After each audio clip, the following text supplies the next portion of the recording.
Nitrogenous base कह लें या बेसिस कह लें, तो मैंने आपको बताया कि नाइट्रोजनस बेसिस दो प्रकार के होते हैं।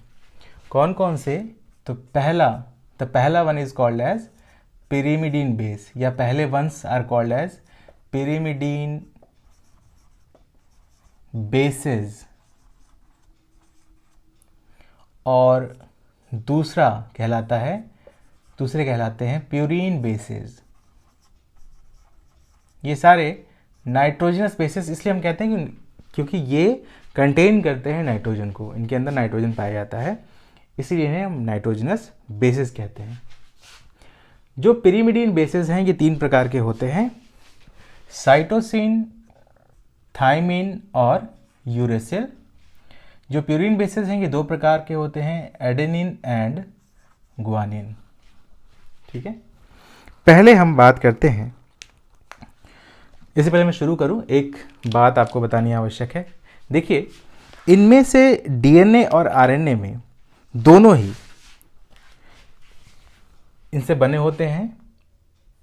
तो एक पॉइंट यहां पे है कि डीएनए एंड आरएनए दोनों ही दो प्यूरीन और एक pyrimidine कॉमनली शेयर करते हैं। मतलब डीएनए और आरएनए दोनों में दोनों प्यूरीन यानी कि एडेनिन और गुआनिन एंड साइटोसिन, ये डीएनए एंड आरएनए दोनों में ही कॉमनली पाए जाते हैं, ये तीनों बेसिस। ठीक है, 3 बेसिस ये डीएनए हो या आरएनए हो, तीनों में पाया जाता है। जबकि जो चौथा बेस है, जो 4th बेस है, ये अलग होता है। आपने पढ़ा होगा पहले, या आपको नहीं नॉलेज है तो आप अभी जान सकते हैं। जो चौथा बेस होता है ना, जिन बच्चों को नॉलेज होगी वो बता सकते हैं, डीएनए में पाया जाता है थाइमिन, जबकि आरएनए में पाया जाता है यूरेसिल। यही एक बेसिक डिफरेंस होता है दोनों न्यूक्लिक एसिड्स के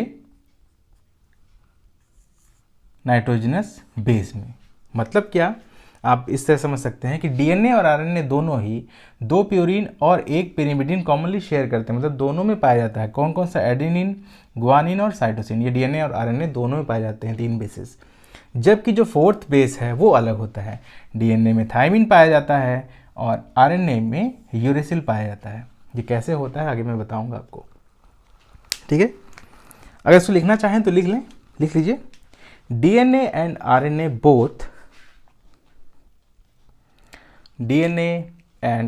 both contain 2 purines and 1 pyrimidine in common. That is A, G, ये दोनों प्यूरिन हो गए, and C, adenine, guanine and cytosine in common. That is A, G, C. The 4th base is variable. The 4th base is variable. DNA contains thymine यानी कि T and RNA contains uracil. And RNA contains uracil. चलिए भाई, पहली बात हम करते हैं pyrimidine साहब की। pyrimidine बेसिस की बात हम पहले करते हैं कि ये कितने प्रकार के होते हैं। 3 प्रकार के आपने देख लिया, और इनका कॉम्पोजिशन कैसे होता है, ये बनते कैसे हैं। ठीक है, तो pyrimidine बेसिस मैंने आपको बताया 3 प्रकार के होते हैं। CTU लिखा हुआ है यहाँ पे, C फॉर साइटोसिन। तो pyrimidine बेसिस और are of 3 types. Number 1 cytosine, जिसको रिप्रेजेंट करते हैं कैपिटल C से। नंबर 2 थाइमिन, थोड़ा सा ध्यान देंगे आप, एक थियामिन होता है वो विटामिन है, तो थाइमिन और थियामिन में अंतर है, THI वहाँ पे होगा, ये थाइमिन है, इसको पढ़ेंगे थाइमिन, और इसको रिप्रेजेंट करेंगे कैपिटल T से। और यूरेसिल,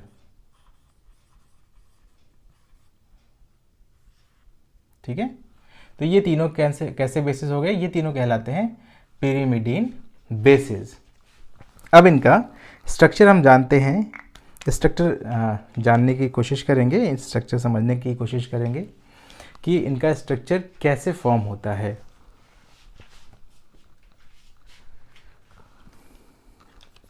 चलिए अब हम इनके स्ट्रक्चर की बात करते हैं कि भाई ये पिरिमिडीन बेसेस बनते कैसे हैं।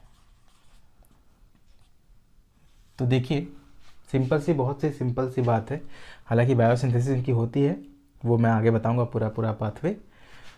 तो देखिए अभी समझने के पॉइंट ऑफ व्यू से आप ये समझ सकते हैं कि बेंजीन कंपाउंड में, या बेंजीन रिंग लिख लीजिए, बेंजीन रिंग या कंपाउंड में जब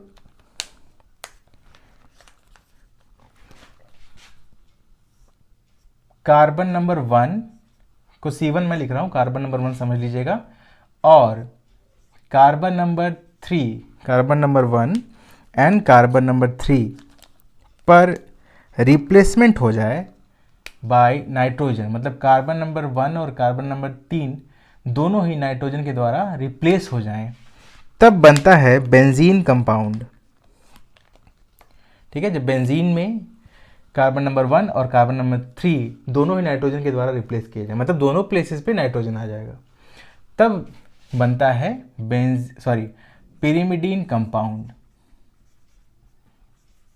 पिरिमिडीन कंपाउंड, ठीक है। और इसी पिरिमिडीन कंपाउंड के द्वारा पिरिमिडीन बेसिस का फॉर्मेशन होता है। इसी पिरिमिडीन कंपाउंड के द्वारा पिरिमिडीन बेसिस बनते हैं, जो कि साइटोसिन, थायमिन और यूरेसिल है। इतनी छोटी सी बात है ये। क्या है कि स्ट्रक्चर कैसे बनता है कि बेंजीन कंपाउंड या बेंजीन रिंग आपने देखा है, इसके कार्बन नंबर 1 और कार्बन नंबर 3 पर नाइट्रोजन आ जाता है, मतलब 1 पे भी नाइट्रोजन और 3 पे भी नाइट्रोजन आ जाता है, तब बनता है पिरिमिडीन कंपाउंड, जिस पिरिमिडीन कंपाउंड से आगे चल के पिरिमिडीन बेसिस बनते हैं। ठीक है, स्ट्रक्चरली इसको देख लेते हैं तो आपको और अच्छे में समझ में आ जाएगा। चलिए इसको स्ट्रक्चरली देखते हैं, समझने की कोशिश करते हैं।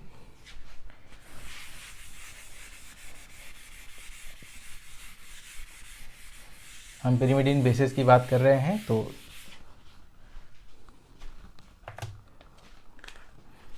देखिए ये बेंजीन की रिंग है,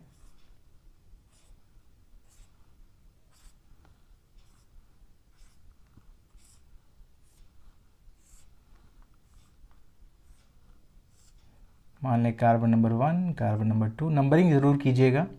आप अगर नोट्स बना रहे हैं, नोट्स बनाना आवश्यक भी है, तो नंबरिंग आप ज़रूर करेंगे, नंबरिंग नहीं छोड़ेंगे, सो दैट आपको कोई कन्फ्यूजन नहीं होगा। तो कार्बन नंबर 1, 2, 3, 4, 5 एंड 6 और सब पे हाइड्रोजन अटैच होता है, आप सबको पता होगा। बेंजीन का बहुत ही सिंपल सा स्ट्रक्चर होता है बेंजीन रिंग का। ठीक है, ये बेंजीन कंपाउंड या बेंजीन रिंग आप कह सकते हैं इसको। इसके अब मैंने क्या बताया कि कार्बन नंबर 1 और कार्बन नंबर 3 रिप्लेस हो जाएंगे किससे, by nitrogen. Carbon number 1 and carbon number 3 are replaced by nitrogen. तब स्ट्रक्चर कैसे हो जाएगा इसको भी देख लेते हैं। तब ये स्ट्रक्चर हो जाएगा इस प्रकार से,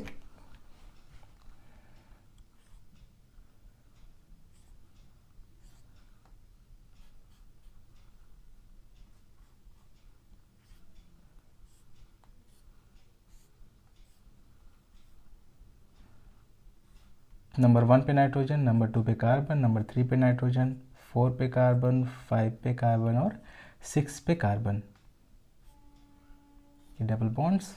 तो इस तरह से ये बन जाता है पिरिमिडीन कंपाउंड। यहाँ पे हाइड्रोजन होगा, अब यहाँ पे हाइड्रोजन होगा, यहाँ पे हाइड्रोजन होगा और यहाँ पे हाइड्रोजन होगा। अब इसे हम कहेंगे पिरिमिडीन कंपाउंड, और इसी पिरिमिडीन कंपाउंड पे आगे चल के पिरिमिडीन बेसिस का फॉर्मेशन होगा। इसको बना लीजिए, पिरिमिडीन कंपाउंड। इसी पिरिमिडिन कंपाउंड पे आगे चल के पिरिमिडिन बेसिस का फॉर्मेशन होता है।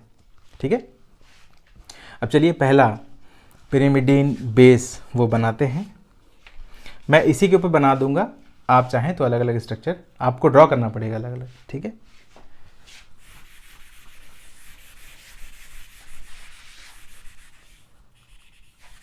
जब आप बायोसिंथेसिस पढ़ेंगे ना न्यूक्लिक एसिड्स की, तब आप बहुत अच्छे से इसको डिटेल में समझ पाएंगे। न्यूक्लियोटाइड्स की जो बायोसिंथेसिस होती है उसमें जो पाथवेज हैं उसमें आप इन टॉपिक्स को और अच्छे से समझ पाएंगे।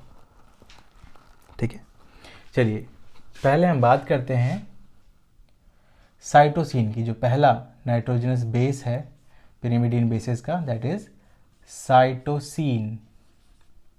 तो देखिए भैया साइटोसिन कैसे बनता है।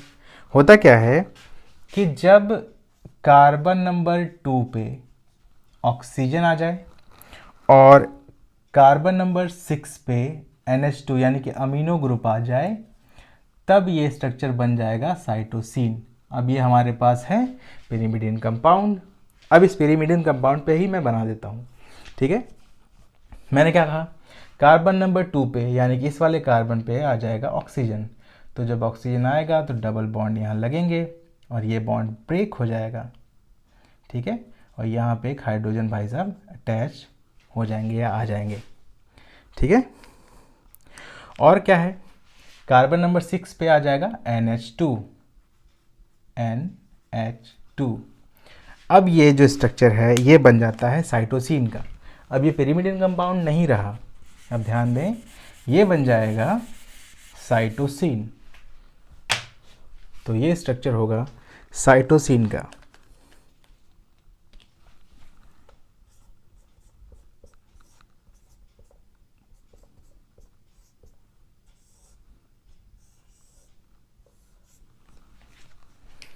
ठीक है, अंडरस्टूड है। ये स्ट्रक्चर बना लीजिए, ये साइटोसिन का स्ट्रक्चर होगा।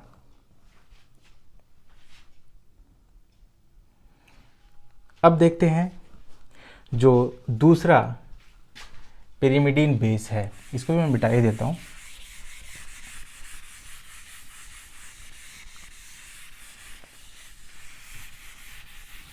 तो जो दूसरा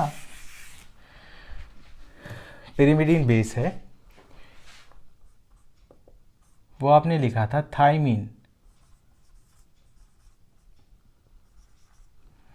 थाइमीन के लिए क्या होता है, देखिए थाइमीन के लिए क्या होता है कि कार्बन नंबर 2 और कार्बन नंबर 6 इन दोनों कार्बन्स पे ऑक्सीजन और कार्बन नंबर 5 पे एक मिथाइल ग्रुप अटैच हो जाता है, तब पिरिमिडिन कंपाउंड जो है वो थाइमीन का स्ट्रक्चर फॉर्म कर लेता है। क्या कहा मैंने, कार्बन नंबर 2 और 6 पे ऑक्सीजन और कार्बन नंबर 5 पे एक मिथाइल ग्रुप। तो 2 पे यहाँ पे ऑक्सीजन है ही, मैं इसको मिटाता हूँ, और 6 पे भी ऑक्सीजन आएगा तो ये बॉन्ड ब्रेक कर जाएगा यहाँ से। तो carbon number 2 and carbon number 6 पे ऑक्सीजन आ जाएगा और कार्बन नंबर 5 पे एक मिथाइल ग्रुप अटैच हो जाएगा, यानी कि CH3।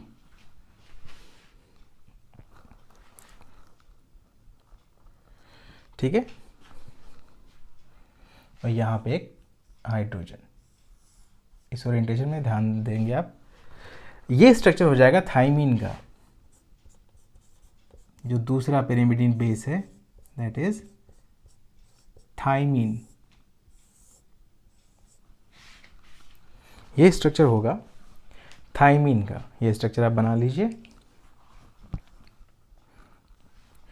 अब यहीं से यूरेसिल का भी स्ट्रक्चर हम समझ लेंगे, पहले बना लीजिए आप।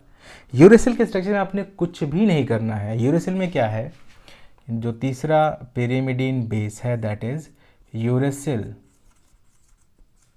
ठीक है, इसमें क्या होता है कि carbon number 2 and carbon number 6 पे ऑक्सीजन रहता है बस। ठीक है, तो यहाँ से अगर मैं ये CH3 हटा दूँ तो ये कहलाएगा यूरेसिल, यहाँ पे हाइड्रोजन। अब ये स्ट्रक्चर हो गया यूरेसिल का। इसीलिए थायमिन को 5 मिथाइल यूरेसिल भी कहते हैं। ठीक है, ये स्ट्रक्चर हो जाएगा यूरेसिल का।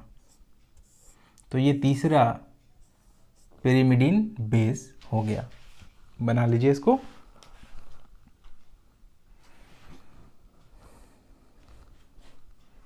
पिरिमिडीन बेस जो तीसरा यूरेसिल, इसके बारे में क्या था कि कार्बन नंबर 2, सॉरी ये 2 कार्बन नंबर नोट कर लीजिएगा। थायमिन वाले में भी आप इसको नंबरिंग कर लीजिएगा। Carbon number 2 and carbon number 6 पे ऑक्सीजन का अटैचमेंट हो जाएगा, तब ये यूरेसिल का स्ट्रक्चर फॉर्म कर लेगा। अगर यहाँ पे CH3 होता तो ये क्या होता, तब ये थायमिन होता।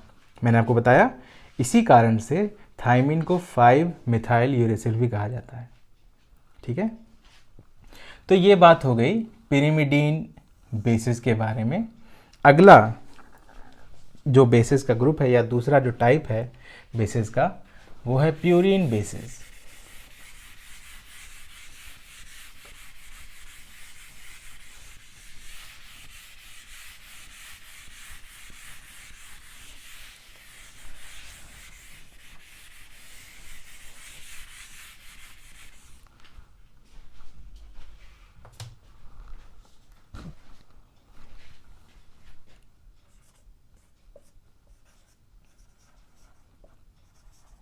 प्यूरीन बेसिस मैंने आपको बताया 2 प्रकार के होते हैं, एडेनिन जिसको कैपिटल ए से डिनोट किया जाता है, एंड ग्वानिन जिसको कैपिटल जी से डिनोट किया जाता है। ठीक है, अब इनके स्ट्रक्चर की बात भी करनी पड़ेगी क्योंकि इनका स्ट्रक्चर कैसे बनता है। तो प्यूरीन का हम स्ट्रक्चर देख लेते हैं यहाँ पे कि प्यूरीन्स कैसे फॉर्म होते हैं। देखिए, जो पिरिमिडीन कंपाउंड बना, मैं पिरिमिडीन बेसिस की बात नहीं कर रहा हूँ यहाँ पे ध्यान दीजिएगा। पिरिमिडीन कंपाउंड जब बना था तो होता क्या है कि पिरिमिडीन कंपाउंड जो बनता है, पिरिमिडीन कंपाउंड, ठीक है, और ये 6 मेंबर्ड है, आपको पता होगा। 2 नाइट्रोजन है, 4 कार्बन है, 6 मेंबर्ड रिंग है ये क्या करता है, ये इमिडाजोल कंपाउंड के साथ, इमिडाजोल कंपाउंड के साथ, और ये इमिडाजोल कंपाउंड जो है ये 5 मेंबर्ड होता है, 5 मेंबर्ड ये होता है। तो पिरिमिडीन कंपाउंड इमिडाजोल कंपाउंड के साथ at carbon number 4 and carbon number 5 पे फ्यूज हो जाता है। उसको लिख सकते हैं fusion at carbon number 4 and 5, fusion at carbon number 4 and 5। फिर बनते हैं प्यूरीन, फिर बनता है प्यूरीन कंपाउंड, प्यूरीन कंपाउंड, और ये 9 मेंबर्ड होता है। 2 रिंग्स फ्यूज हो जाती हैं, ये भी एक रिंग वाला स्ट्रक्चर है, ये भी 5 मेंबर्ड रिंग वाला स्ट्रक्चर, ये फ्यूज हो जाती हैं एट कार्बन नंबर 4 एंड 5, फिर बनता है प्यूरीन कंपाउंड। और इसी प्यूरीन कंपाउंड्स पे आगे चलकर प्यूरीन बेसिस बनते हैं या प्यूरीन बेसिस का फॉर्मेशन होता है, जो कि एडेनिन एंड ग्वानिन है। ठीक है, अब ये स्ट्रक्चरली कैसे होगा ये भी हम देख लेते हैं, इसको नोट कर लीजिए। तो प्यूरीन कैसे बनता है, जब पिरिमिडीन कंपाउंड जो कि 6 मेंबर्ड फ्यूज हो जाता है इमिडाजोल कंपाउंड के साथ जो कि 5 मेंबर्ड है एट कार्बन नंबर 4 एंड 5, तब बनता है प्यूरीन कंपाउंड, जिस प्यूरीन कंपाउंड से प्यूरीन बेसिस का फॉर्मेशन होता है।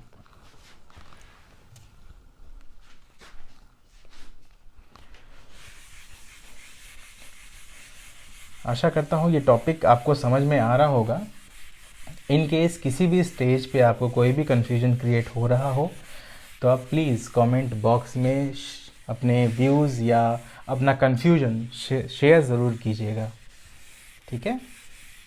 अब इसको हम स्ट्रक्चरली देख लेते हैं कि ये कैसे होता है। देखिए मैंने बताया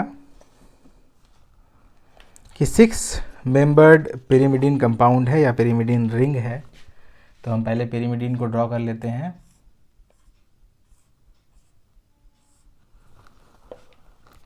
अब यहाँ पे थोड़ा सा चेंज करूँगा मैं ओरिएंटेशन। यहाँ पे नाइट्रोजन यानी कि नंबर 1, नंबर 2, नंबर 3 पे nitrogen, number 4 carbon, 5th and 6th। अब ये ओरिएंटेशन मैंने थोड़ा सा चेंज किया है यहाँ पे सो दैट फ्यूजन को अच्छे से दिखाया जा सके, ये आप ध्यान रखिएगा। कार्बन नंबर 4 एंड 5 ये बॉन्ड्स हो गए, हाइड्रोजन हाइड्रोजन हाइड्रोजन हाइड्रोजन, ये हो गया स्ट्रक्चर पिरिमिडीन कंपाउंड का। पिरिमिडीन कंपाउंड 6 मेंबर्ड है, ये मैंने आपको बताया था तो यहाँ पे दोबारा लिखने की आवश्यकता नहीं है। 6 मेंबर्ड आप देख रहे हैं। ये फ्यूज होगा विथ इमिडाजोल कंपाउंड। इमिडाजोल का स्ट्रक्चर भी कुछ इस प्रकार से होता है।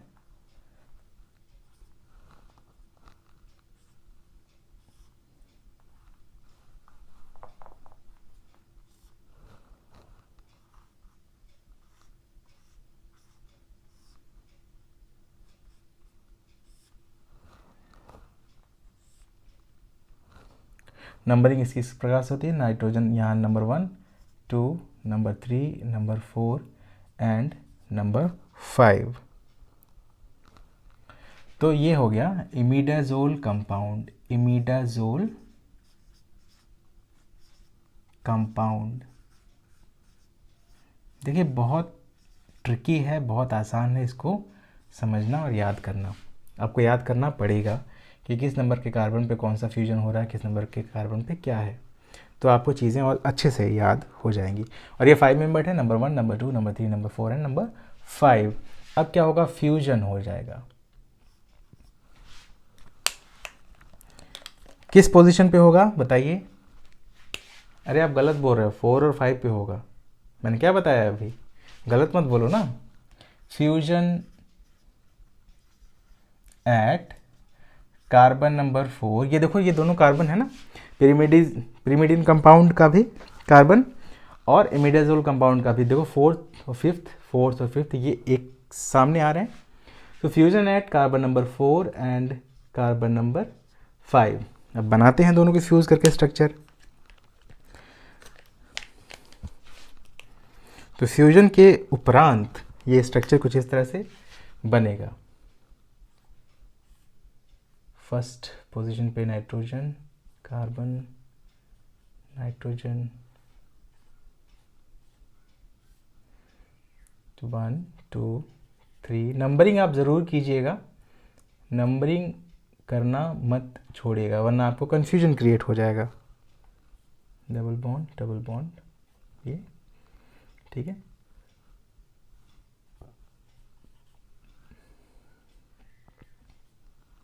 अब देखिए इमिडाजोल इससे फ्यूज होगा।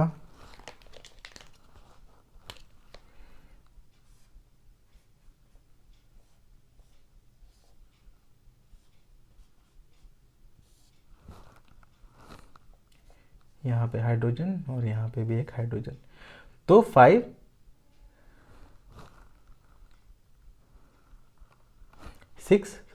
हो गया, वो 6 मेंबर्ड ये हो गया।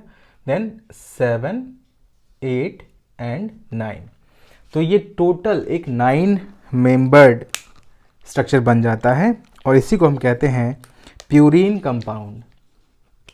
देखिए नाइट्रोजन फर्स्ट पोजीशन पे, सेकंड पे कार्बन, थर्ड पे नाइट्रोजन, फोर्थ पे कार्बन, 5th पे कार्बन, 6 पे नाइट्रोजन, 6 पे भी कार्बन, 7 पे यहाँ नाइट्रोजन है, ये इमिडाजोल रिंग वाला पार्ट, और 8 पे कार्बन, 9th पे नाइट्रोजन। ये पूरा एक साथ अब ये कहलाएगा प्यूरीन कंपाउंड, प्यूरीन कंपाउंड, और ये होगा 9 membered, it will be 9 membered structure ये हो जाता है। ठीक है, अब क्या होगा जब प्यूरीन कंपाउंड हमारे पास उपलब्ध है तो चलिए फिर प्यूरीन बेसिस को भी फॉर्म करवा लेते हैं, देरी क्यों करना, है ना। स्ट्रक्चर आपने बना लिया होगा तो बना लीजिए, अगर नहीं बना पाए हैं तो बना लीजिए या वीडियो को पॉज करके बना लीजिएगा।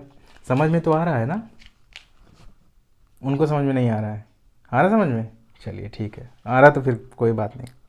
चलिए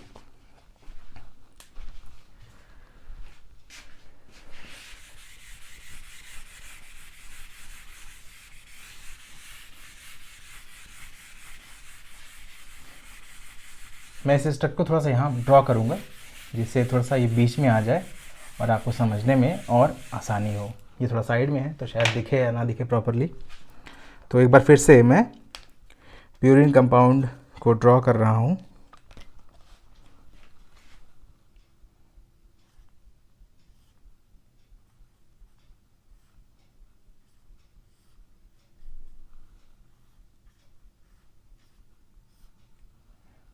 वन, 2, 3, 4, 5 एंड 6।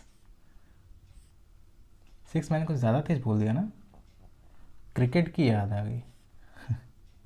एंड ह्यूज 6, है ना। चलिए अब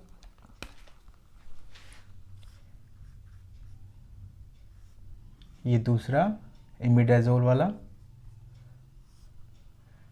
7, 8 एंड 9, यहाँ पे हाइड्रोजन भाई साहब और यहाँ पे भी हाइड्रोजन भाई साहब, यहाँ भी हाइड्रोजन भाई साहब और यहाँ भी हाइड्रोजन भाई साहब। ये स्ट्रक्चर शायद बनाया नहीं होगा मैं लास्ट टाइम पे, तो उसको आप बना लीजिएगा। ये पूरा स्ट्रक्चर जो है ये प्यूरीन कंपाउंड का है। ठीक है, this structure is of purine compound. ठीक है, प्यूरीन कंपाउंड का ये स्ट्रक्चर होता है। 9 मेंबर्ड है, 9 मेंबर्ड आप पहले लिख चुके हैं।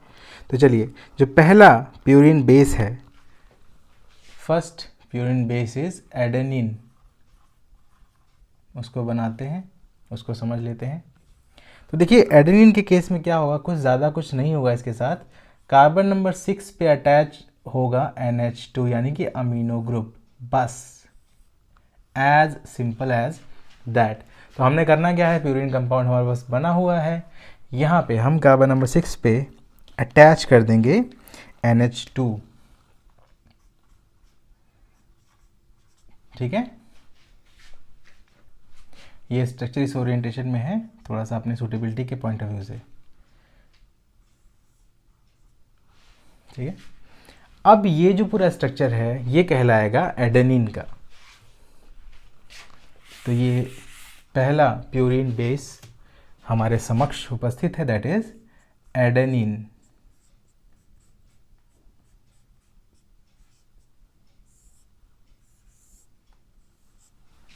एडेनिन बना लीजिए इसको।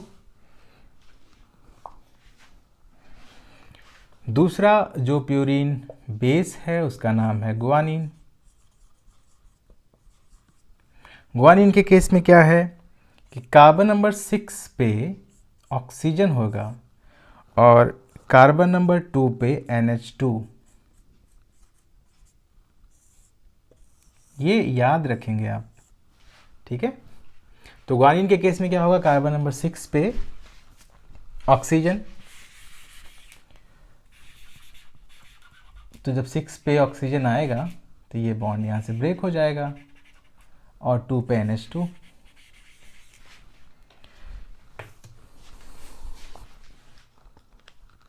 चलिए कार्बन नंबर 6 पे ऑक्सीजन, कार्बन नंबर 2 पे NH2, ये समझ में तो आ रहा होगा, कोई प्रॉब्लम नहीं होनी चाहिए। और यहाँ पे हाइड्रोजन, क्योंकि बॉन्ड ब्रेक हुआ है तो इसकी 3 वैलेंसी मेंटेन करनी होगी नाइट्रोजन की, तो ये हाइड्रोजन यहाँ पे अटैच हो जाएगा, 3 वैलेंसीज मेंटेन हो जाएंगी। और इस तरह से ये जो स्ट्रक्चर होगा ये हुआ ग्वानिन का। ग्वानिन भी खुश हो गया कि इनका भी स्ट्रक्चर हमने आज ड्रॉ कर लिया फाइनली।